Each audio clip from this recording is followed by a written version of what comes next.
Ladies and gentlemen, we are live from the Isle of Man in the UK. This is John and Mike's MMA Corner.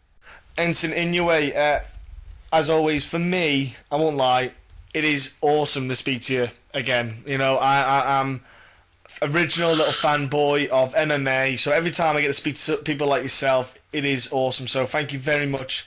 Before we even get started and talking, my friend. Thanks for having me. Look, let's start off with MMA.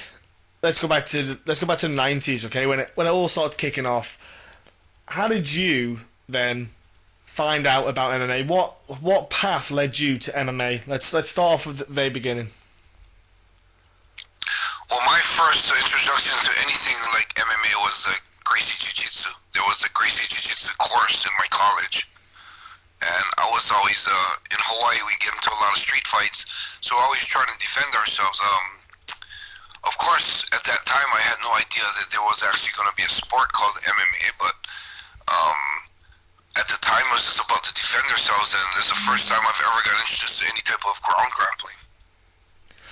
Now, with, like you said Hawaii, obviously the background with there, like, I don't know an awful lot about Hawaii, but yeah, it is. You know, I'll be honest. The most I know about Hawaii is from Dog the Bounty Hunter, and that's pretty much my knowledge of Hawaii, the different areas and stuff like that. So it's not the best, but Hawaii, like you say, there is quite a lot though of kind of street fighting and. The likes of yourselves and BJ Penn, you were two guys from Hawaii in the early beginnings or early rumblings, let's say. You know, there's yourself first and then BJ came along. That kind of exploded from Hawaii. But for you, what was it then? So the jiu-jitsu came along. What was it about it though that enticed you? Why did you get drawn into it? Is it just something... Because, like you say, the street fighting, and you just liked it, and then that was it. Did you find that the jiu-jitsu brought a calmness to all that kind of street fighting and that aggression? Well, you know, at the time in my life, I was still young, so it wasn't anything about any spiritual thing or any calming effect on it at all. It was just the practicality of jiu-jitsu. I mean, I saw a video. There was a guy running a video booth, and he was showing the video of Gracie in Action 1, and I remember watching that. And back in that day, you know, in Hawaii, big equals strong. So if the guy was bigger, he was probably going to beat you up.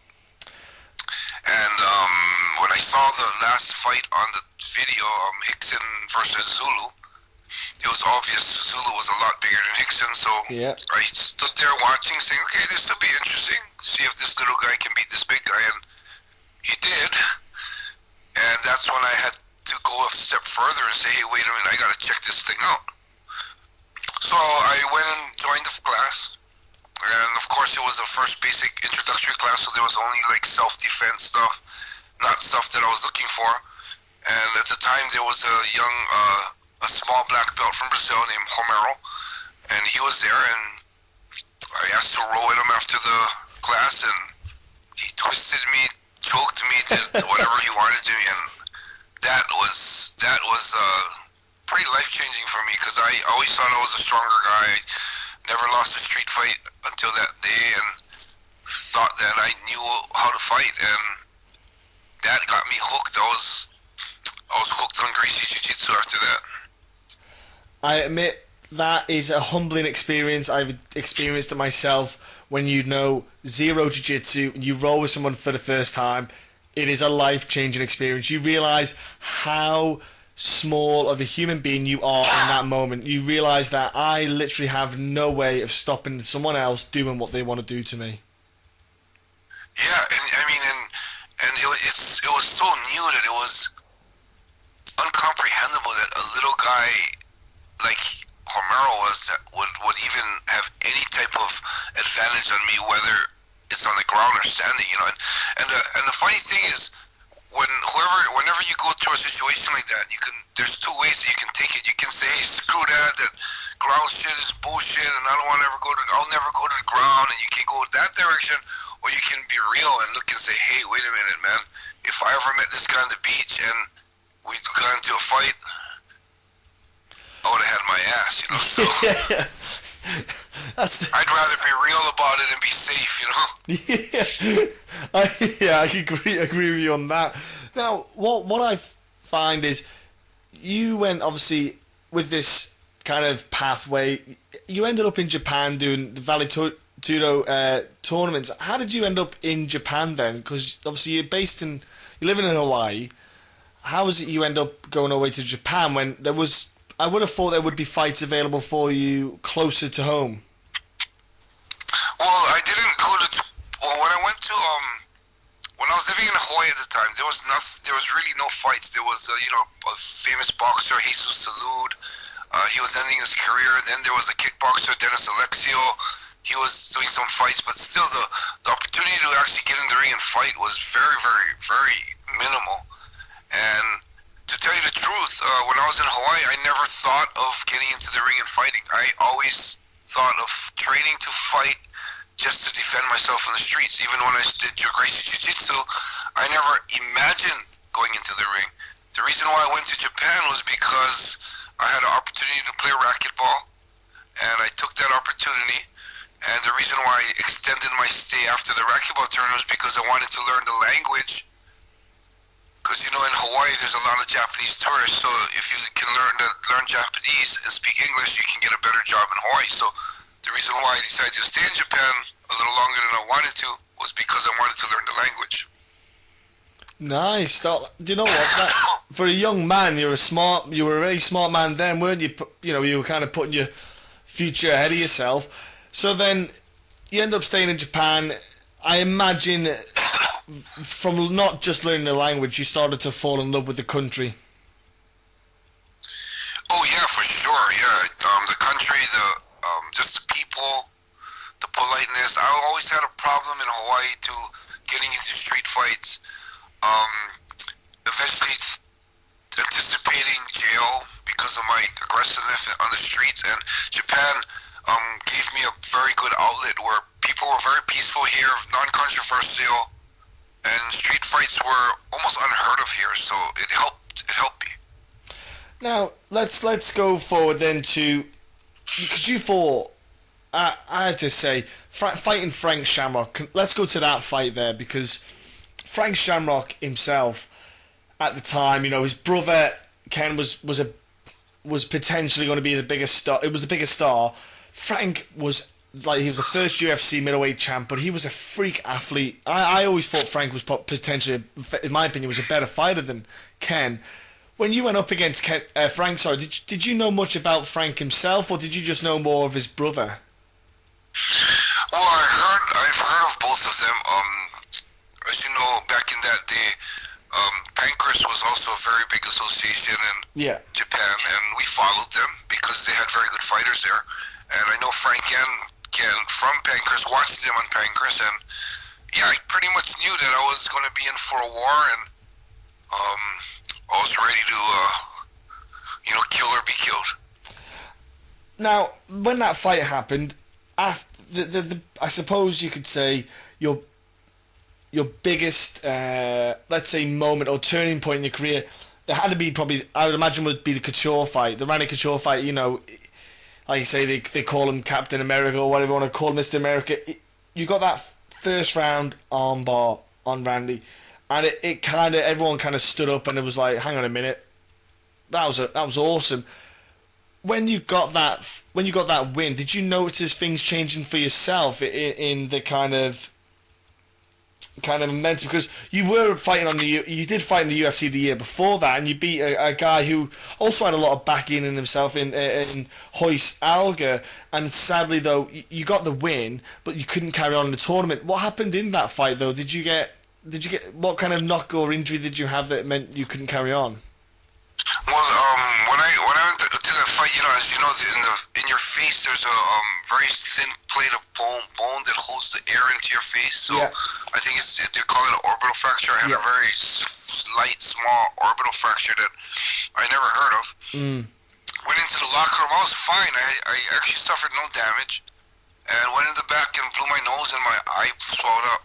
And when the doctor saw that, he he wanted to stop the fight. I begged him not to. I told him I got my other eye, I can still see, nothing hurts. I just blew my nose. I did this to myself. And he said, well, the reason why your eye swelled up from blowing your nose because the plate in your face, there's a crack somewhere, and it's not holding the air in your face. And I'm like, oh, so, well, I can fight. I got one more fight. And he said, no. He said, because if we don't know how bad the crack is. If it's bad enough, it can cave in the face on a bad punch. And I'm like, I'm willing to take that chance. He said, no. And I was crushed. I was defeated. I wanted to fight the second fight. I was fresh.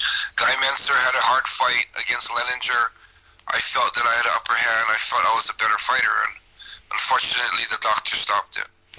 And that was a shame. And I was, when that happened, obviously, it is devastating. But at the same time, when you look back and think it probably was the right thing to do, because an orbital, like you said, the orbital bone, it is one of them bones that when it's cracked, it's a lot more susceptible. And, it could have been just a jab that might have, damaged you long term, and it could have stopped you fighting altogether. And, that Randy fight would never have happened. When you beat Randy, like I said before, did you notice a change in people's, there was more spotlight on you after that Randy win? Yeah, it was the first time ever, and since that I've been in the same mention of one of the best fighters in the world. It was pretty cool. Look, it was pretty badass, to be fair. Like beating Randy Couture, he is, he was a great fighter, two weight class champion in UFC. He's a legit guy. Your debut, let's talk. I got to talk about Pride, because I won't lie, I still watch Pride on my UFC Fight Pass now, because it was just a spectacle. The whole thing was something memorable. I believe your debut was against, I'm going to absolutely ruin this name, so please do not take offense. Is it Nishida? Yes, Nishida. I'll take that, yes. Okay, now you got the win, first round. Now, rear naked choke. Going into Pride, obviously, I imagine you didn't know what the experience was going to be like, because obviously you went to the UFC. What was it like going from the UFC bout, then going to Pride, the differences, the kind of, the spectacle, like I said? Well, the UFC was something special for me because, one, it was the last UFC that you could fight bare-fisted. And two, the effect of being in the cage is just, something different. It's just, it brings something out in you that, almost like something the animal instinct comes out because you're in a cage. As far as the ring itself, fighting in Pride for me was a little bit more adrenaline rush because I lived there and I fought there. My whole career was there, so it felt like I was fighting in front of my home crowd. So there was a little more pressure, a little more excitement. It was a lot different in all kinds of different ways. Because Pride itself, like you say, the crowds that they had there was just unbelievable. The numbers of people there, and what I still, it's still talked about now is the respect the crowd had was strange, because I'm so used to watching, I've been to events myself as well, the crowds cheer and you sometimes get a bit of a chant going, like for example if let's say John Jones is fighting, and they'll shout his name out and they'll chant his name, but in Pride it was silence, unless there was something crazy going on, like a Don Fry moment where he's just standing there just throwing punches and the crowd goes wild, but you could hear the cornermen giving their instructions. What was because I imagine the atmosphere was a bit different from, like I say, the UFC crowd. What did it feel like then, the atmosphere, the crowd, when you're fighting and you can hear your corner and the crowd's so respectful? What kind of feeling does that give you? Well, when you really think about it, most of my fights were all in Japan, so I was pretty used to it. I thought that was pretty, for me, I felt that was like a norm, Yeah. It was the thing that really caught me off guard when I went to the UFC 13 and I fought there, and, the drunk fans screaming, and, me being from Hawaii, still there yelling, making a USA chant, Yeah. thinking that like I look Japanese, so maybe I'm from Japan, you know. And it just for me, the negative part about it just sounded so stupid compared to the Japanese fans. The positive thing about it was that energy that they brought, that excitement, that barbaric atmosphere. I thought it was pretty cool. I love that, you know, that craziness, that everything's going hayfire, it's going crazy, it's going to go out of control soon. That type of atmosphere was pretty awesome. Yeah, it is. I admit when I went to the UFC events, yeah, the drunk idiots, you know, that you're going to get them. If you get 10 people in a room, one of them's going to be an asshole statistically. So the same with the crowd, you're going to get it. It's something you got to accept. But when you get people and the energy levels are there, it is something awesome. Now, you're known as a guy that, let's be honest, you just didn't stop. You never, even when you're on your back, even if you've got a limb free, you will throw that limb at your opponent no matter what's going on, and it's something that's kind of stuck with you. It's something that you'll always, you said it yourself, you will die in there if that's what it takes, and you could see it and that's why I think, from a fan's perspective, why there was such a love and endearment for you, because you would not want to stop. You would keep going till that last beat in your heart. Is it just because it's something within you? That's why you were like that? Well, the hard thing for people and fans to understand today, a lot of them call bullshit. A lot of them say, yeah, right, you would not die in the ring. What a lot of people didn't realize was when we fought back in that day, there was no big televisions, no big pay-per-view pays. There were no, crowds. There was no big stadium. It was no big fight money. You couldn't get famous doing it. You never got any sponsors. And on top of all that, the sport wasn't understood yet. So you really wasn't sure what you're getting into in the ring with this, no holds bars type of, sales pitch that they're giving the sport. And for, the reason why I was getting in the ring wasn't because of all these material things or wasn't of this flash and glamour, because there was none. The fighters back in our day that was getting in the ring, they were fighting to test themselves. They were fighting for their honor. They were fighting to see spiritually and in their heart how strong they are and how much they can actually endure. So when you look at it in that terms, I'm walking to the ring, I'm not thinking that it's a sport at all, because the sport, you get famous, you get fight money, you get paid good, you get, you become a professional athlete. But for us, it's like gladiators, the gladiator doesn't care about the money after. The gladiator doesn't care about anything but hurting the person across him before he hurts himself, before he hurts you. So, for me, if he breaks my arm and I got 3 limbs, the reason why I'm going to still throw those 3 limbs is because he has 4 now, 1 more than me, and he can hurt me even more. So no more so I'm going to have to throw all my limbs. It wasn't about, being defeated physically, it was being defeated spiritually to me. And as long as I could kick, as long as I could bite, as long as I could move, I would be until he puts me out completely. And that's why, for me, like in the modern day, like the modern game now, a guy Jacare is one of those guys who I connect to when I think of the early days. Like you said, the guys who would, like yourself, you would just go and, if there's something there. When he had that jiu-jitsu match against one of the Gracies, I forget which Gracie it was now, and his arm broke, and he was winning on points, and he pulled his arm out and tucked it into his gi, and it was just a grappling tournament, but he knew what he could get from winning, and he carried on fighting until the end.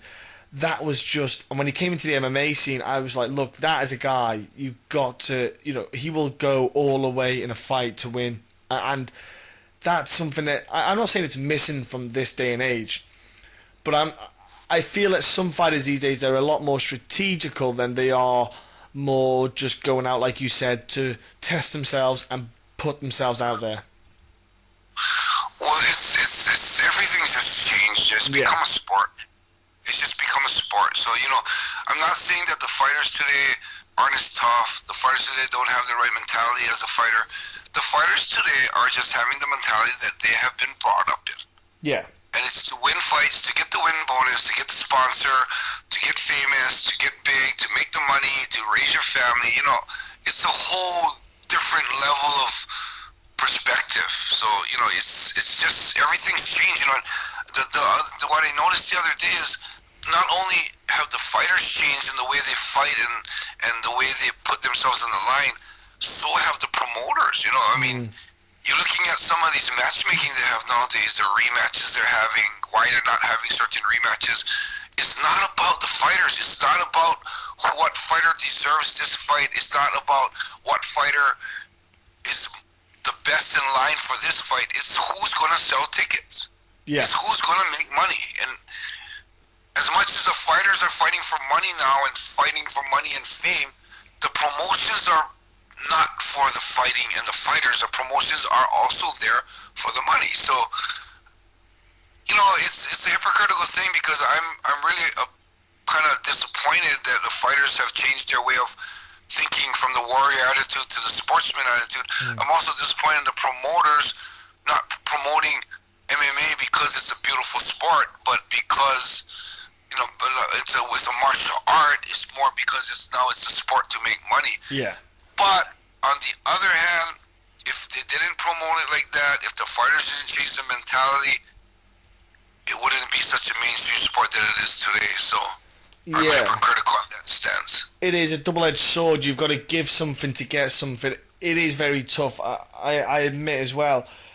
Two fights I want to touch on, and the one fight for personal reasons, and the other one is more of a question.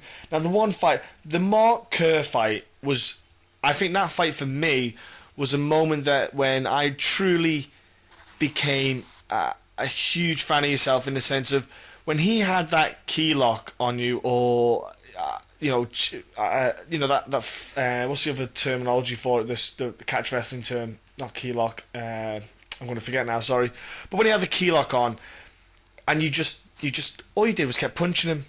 You know, you just, no matter how much he cranked it, and he's yapping at the ref, and you're just lay there and you're punching him, and you didn't care what was going on. You didn't care about your arm. You can literally see it in your face going, you snapped my arm, or if you want, I'm just going to keep punching you with this arm. How far was that key lock on? I've got to ask, and that showed, like you said, that warrior spirit. That was Heath Herring, yeah? Oh, I thought that was the Mark Kerr fight. Heath Herring was it? Sorry, I'm getting mixed. I thought Heath Herring was the knees, where the referee stopped it. That was after. Yeah. That was after the key lock. Yeah. Oh, there you go. Sorry, I'm getting mixed up. Sorry, yeah, Heath Herring then. Sorry, yeah. Yeah. Right. Okay. Then why did he stop the fight as well? Because you didn't look like you were. You looked all right. He was throwing the knees, but what was going the key lock and the knees? Can you explain? Okay, those two let's explain the key lock first. Yeah, the key lock was in deep. When he was cranking it, I could feel my elbow popped about 4 times. My shoulder popped once. I'm not a flexible guy, so if you look at the key lock, and if you look at a normal person, it's already kind of torquing in the ugly way for a normal person. I had a couple 15 degrees to that, and that's what my arm felt like, because my arm doesn't go in that direction. So in order for him to put it into that direction, he had to pop it. So yeah, I felt my arm popping. And when you realize, I've always asked people this question: do you actually know why fighters tap? Do you know why fighters tap? For basically to preserve their body so they can maybe fight sooner. Is what I feel it's for. What mindset creates that idea in your head? I'm not sure if it's... Maybe it's financial. They feel like if they're out for... Let's say you get key locked and your arm pops and you're out for 9 months. That's potentially to a fighter, maybe potentially 3 fights. Two, 3 at most. So that's a loss of income, and you're having to rehab it. I imagine... But to get to that idea in your head, head. There's another mindset that I'm talking about prior to getting to that notion.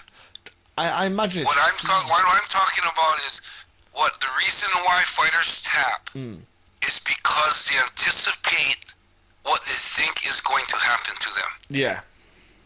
And then that, of course, offsets the fact that that brings you to the point that, yeah, he'll be hurt, he'll be out for how long instead of tapping. Okay?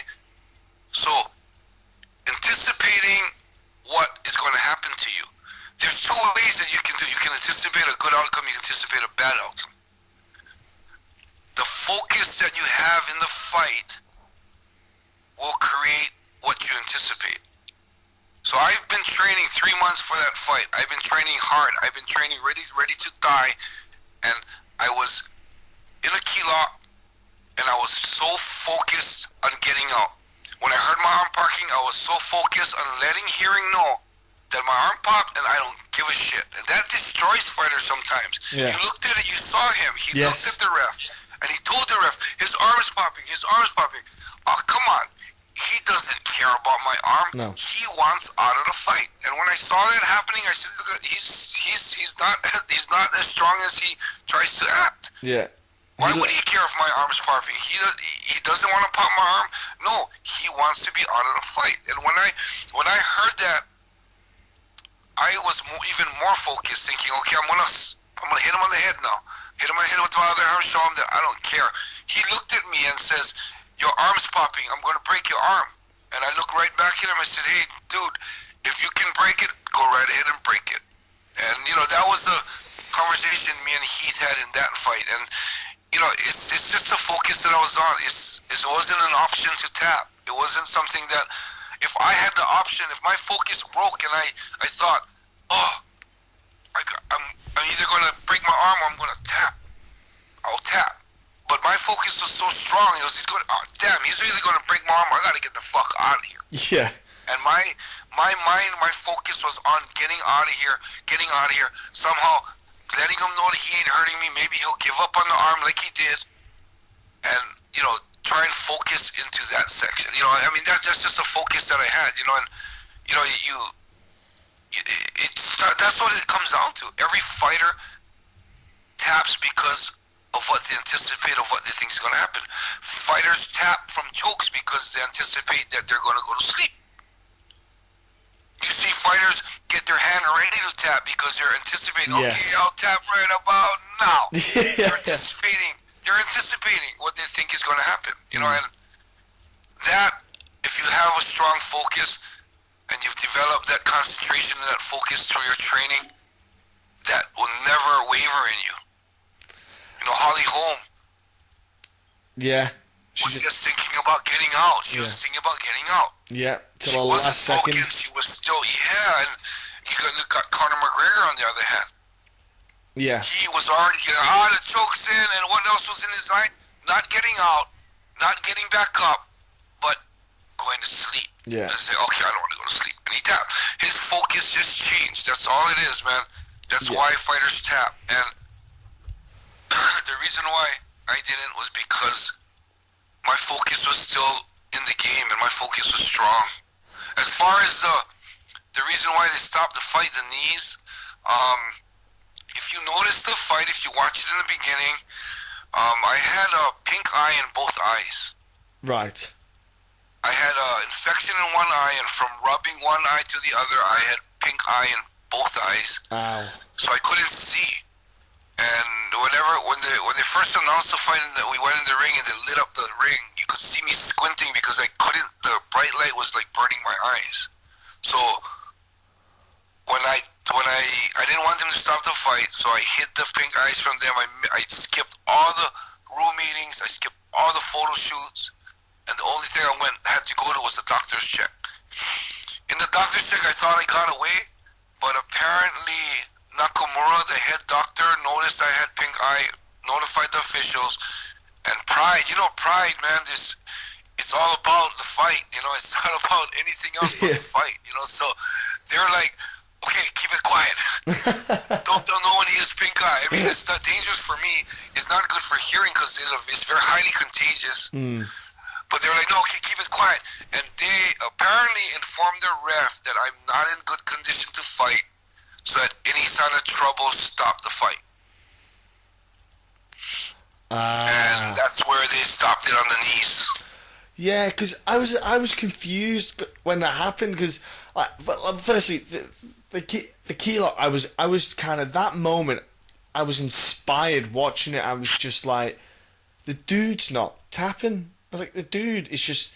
At the time, I was like, this guy's just punching this other guy in the face, and his arm's just getting wrenched. And like you said, you could see him mentally quit in his face when he kind of just gave up on the hold. You know, he couldn't break your arm, as in snap it all away. It wasn't in him to do it. He wasn't willing to go to that next step to win. And like you said, that probably gave you that kind of adrenaline rush to keep going. You stood up, you know, he came in the swing, you clinched up, you went for the trip. You know, I missed that trip. But do you know what I think it was? Let's be honest, mate. There was a 45-pound difference, I think, roughly around that. You know, you weren't fighting guys who were the same weight as you. Let's be honest. Like, bloody hell, man. Like, let's say Heath Herring and Mark Kerr weren't exactly walking around at 205, were they? 265. Yeah, exactly. You were fighting giants. So that trip you did would have probably worked on a guy who was 205, but it just didn't work because of the sheer size. They could just they could use muscle to kind of help, or weight to kind of get that trip. And you like you say, you nearly got it, but you know, you just didn't stop. And that ended. I was looking at the ref going, what did I miss? And they put the replay on. I'm like, what did I miss? I couldn't.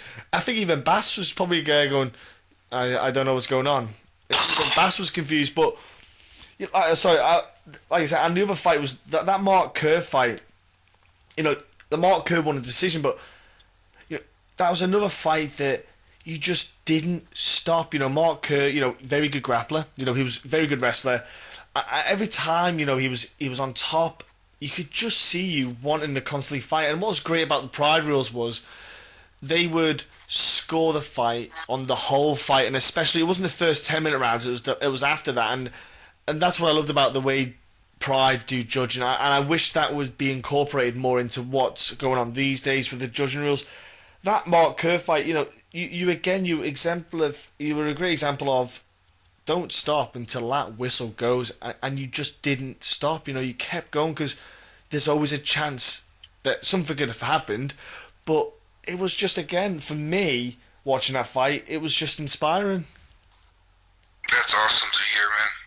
No, it really was, honestly, because you know, you could see that he was just a gorilla.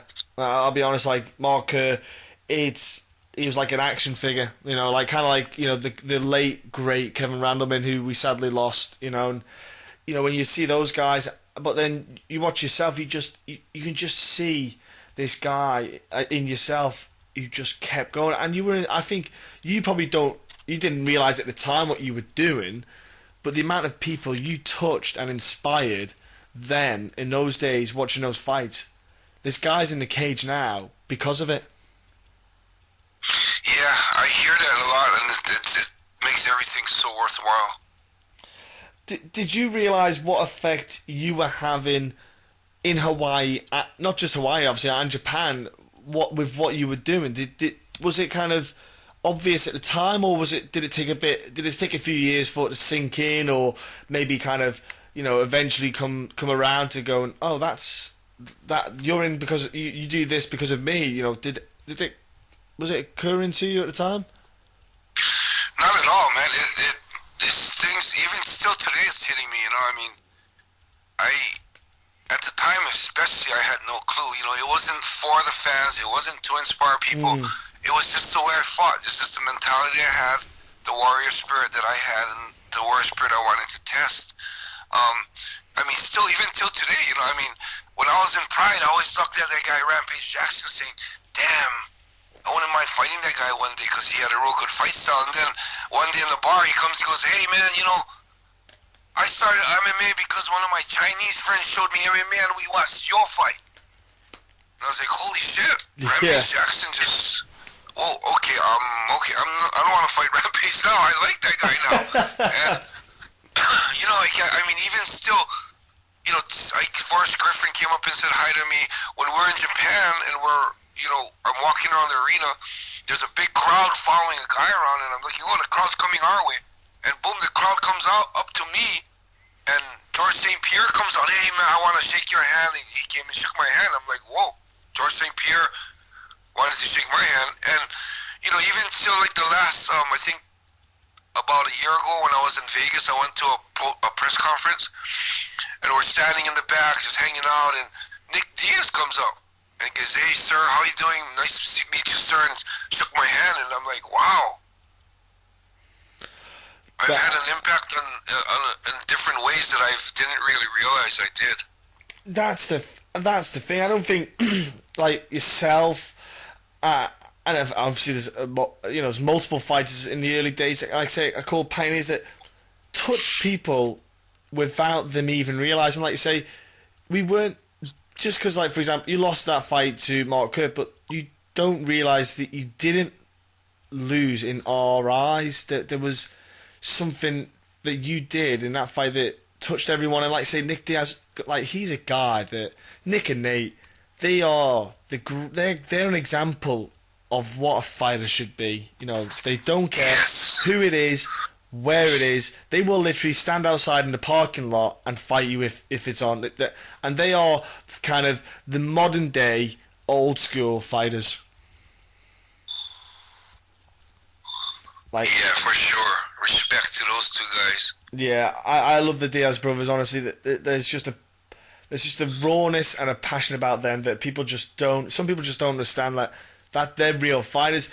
When you look at like say MMA and when it came about, it's obviously shaped your life and the things that have happened. Did you ever expect it? When you first watched an MMA event that it would be something that would change your life forever. Did you ever think that it was ever going to be part of your life? No, hell no. The first time I saw an MMA fight was when I was watching some of the Brazilian Vale Tudo fights, watching it, and getting in the ring with those guys was the furthest thing from my mind. What I was thinking is, holy shit, these guys are animals. Yeah. Did not think I was ever going to be there. Didn't think MMA was going to be such a huge sport. I didn't think MMA was going to shape and guide my life and make me the person that I am today. I owe my life to MMA. I owe my life to MMA. And like you said, the man that you are today, what is your kind of take? Sorry, not your take. So what is your life like now with MMA? What is it you're kind of touching base with in MMA? Do you still kind of coach? Do you train guys? What is it you do nowadays so people can get an idea of where you're at with the sport and what your involvement is? I think the biggest part about me and MMA now is I'm a huge fan. I have gyms around, but I have so much. I travel a lot. My passion now is the bracelet company that I have, making Power Stone bracelets to raise funds to be able to help people around North Japan. So that's my passion.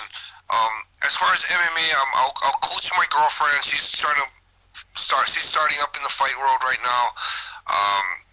I have my gyms I stop into every so often, and of course I do seminars around the world. The only reason why I do seminars is because I think I have a philosophy that I can teach. There's some basic techniques that people have forgotten about. And I feel, like I said, I owe my life to MMA, and anything MMA involved, if I could do to support MMA, I'll do it. I'll do seminars, your podcast. I'm more than happy to spend my time to talk to you because you are the people who's helping MMA be what it is today. And out of my appreciation to MMA, for what it's done for my life, I'll do whatever I can to promote it. And that's really, and MMA also, today my passion is not just my braces, but my braces that also fund me to do missions up north to help the people up north in North Japan that's suffering from the tsunami that hit them 5 years ago. And without MMA, without my notoriety in MMA, I wouldn't be able to do this. I wouldn't be able to raise the money to go up north. I wouldn't even have been able to get into the zone, the radiation zone, to feed animals. I wouldn't have been able to go to these temporary housings and bring numerous supplies to these people. You know, Japan's a land of rules. You know, you can't go without this certificate, with this permit, without this and that, this and that, this and that. I got by a lot of that because of who I was, because I was a famous fighter. You know, so all around, whatever I'm doing today, MMA is just still kicking in.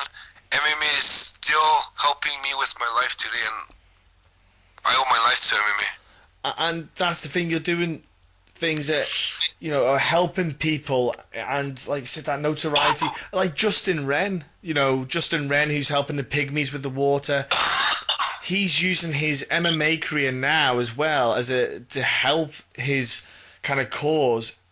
He didn't, you know, he took a break from MMA, and now he's back in fighting on Bellator, and I love what he's doing. You know, he does the TED Talks, and I think that fighters some of the guys these days don't realise what they can do and what they should possibly be doing. You know, use their fame, let's say, to an advantage to help people that can't be, you know, that they probably can't be helped in a way that if they were to do it themselves, if they were trying to do it, appeal themselves. But if you have, like you say, yourself there, you're the face of like this charity, or you're the face of helping their raise funds, it does help the causes, and what you're doing is amazing.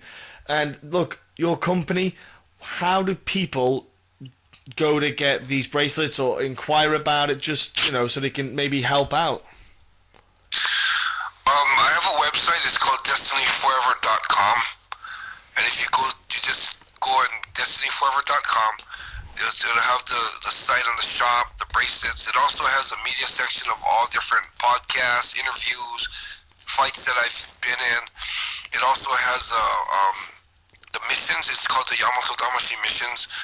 It has a video of what we do with our profits, how I, you know, spend the money for the people. Right now, the Destiny Forever is a company. I also have something set up. It's a non-profit organization. It's called Enson Inoue Foundation. We haven't really got that moving yet, but we also have something like that I'm starting up. So, yeah, it's I wish more people in the world would realize that, you know, the gift of giving and the happiness of helping people is the ultimate happiness. Well, this podcast, I will say right now, this is the best I can do for now. I do this for free, and that's why I get, you know, people on to spread the word about anything they can to help fighters and just help people get out there. That's my way at the moment to help MMA, and I do it for free, buddy. But look, what you're doing is amazing. I will put these links, ladies and gentlemen, on the YouTube, because I've got this on YouTube now as well. I'll put the link on the YouTube description below. Also, if you listen to it on SoundCloud, I will put the link in the description on the SoundCloud bit, so you can click on there, ladies and gentlemen, to jump on. I will push it. When you get this other bit done, Enson, let me know. I will get it. I will push it out there on the podcast. I'll push it out there on the social media side of things as well, my man.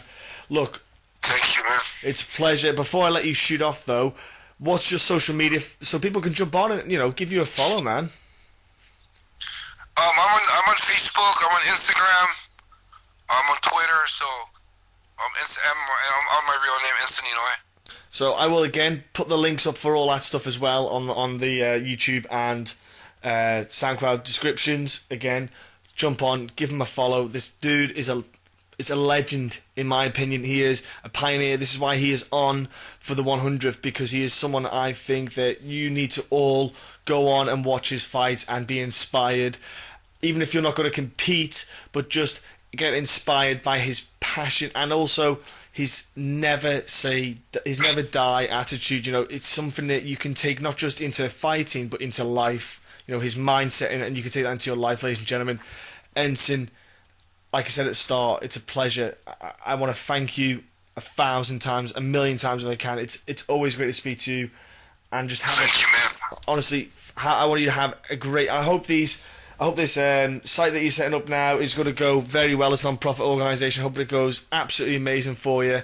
Like I said, I'll push this Destiny forever for you as well, my friend, and have a great 2016. Thank you, man. Send me that link so I can blast it on my social media. Of course I will.